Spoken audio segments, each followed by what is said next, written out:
San Francisco Bay, June 11th, 1962. The night is cold, the water black and restless. Out there, waves slap against jagged rocks.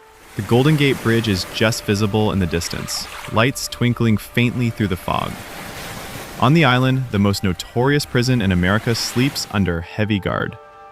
For 29 years, nobody has ever escaped Alcatraz. Nobody alive, at least. The guards believe it's impossible. The warden insists it's impossible. But in a cramped cell on the Western Block, 3 men are about to prove otherwise. Frank Morris sits on the edge of his cot, his back pressed against the wall. He's quiet, lean, with a sharp face and eyes that seem to notice everything.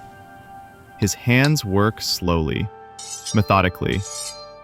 He can hear the low hum of the prison, the distant snore of an inmate, the shuffle of boots in the corridor. Tonight, every sound feels magnified. Beside him, taped into place, is the most fragile part of their plan. A fake ventilation grill, made from a mix of toothpaste, soap, and painted cardboard. It looks real enough, at least at a glance. Behind it is a hole he's been carving for months, carefully scraping away at concrete, softened by years of damp, salt air. Tonight, the hole is finally wide enough for him to slip through. Down the row, 2 brothers, John and Clarence Anglin, are going through the same ritual. They're whispering to each other in the darkness. They've spent weeks building lifelike dummy heads out of plaster, real human hair, and paint stolen from the prison workshop. The heads are lying in their beds now, tucked under thin gray blankets, ready to fool the guards on their rounds. From a distance, they look like real men asleep, breathing softly. Everything is set. Months of planning, carving, stealing, hiding, all leading to this one night. And yet, in their cells, there's no room for nerves, just cold determination. The guard makes his last pass. Flashlight beams sweep across the row of cells, pausing only long enough to check each bed. Nothing unusual.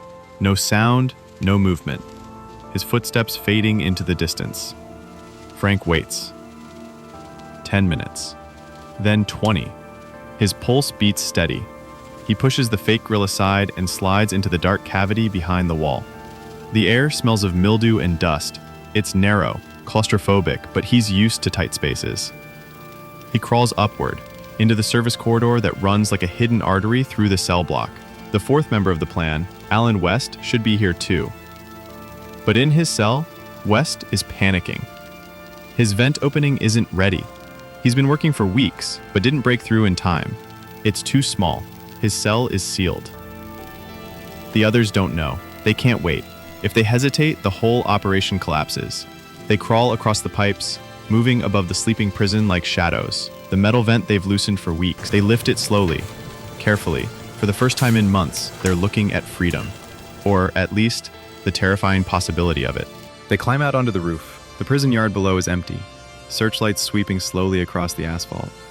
They stay low, crawling across the roof tiles until they reach the northern side.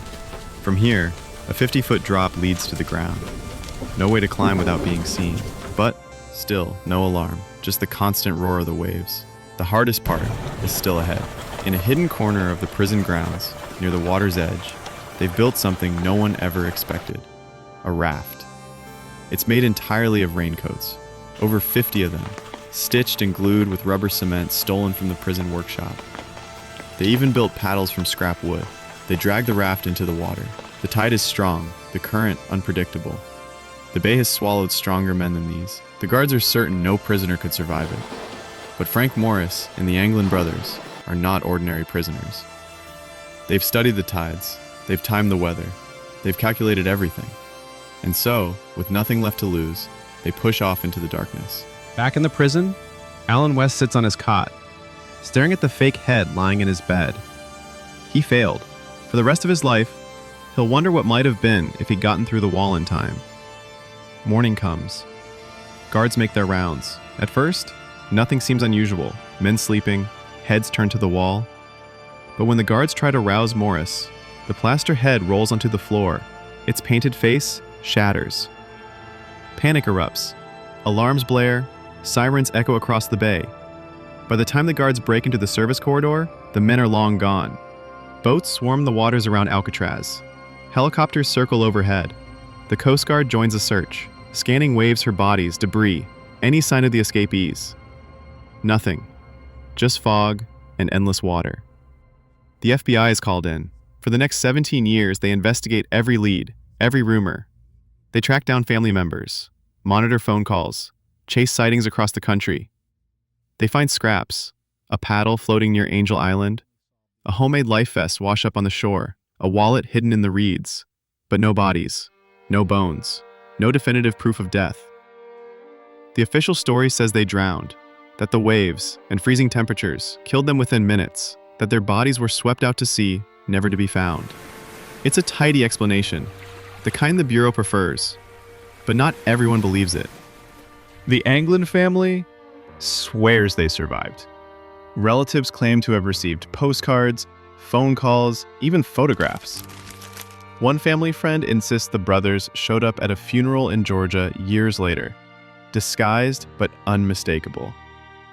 Another sighting places them in Brazil. The evidence is thin, but the mystery lingers.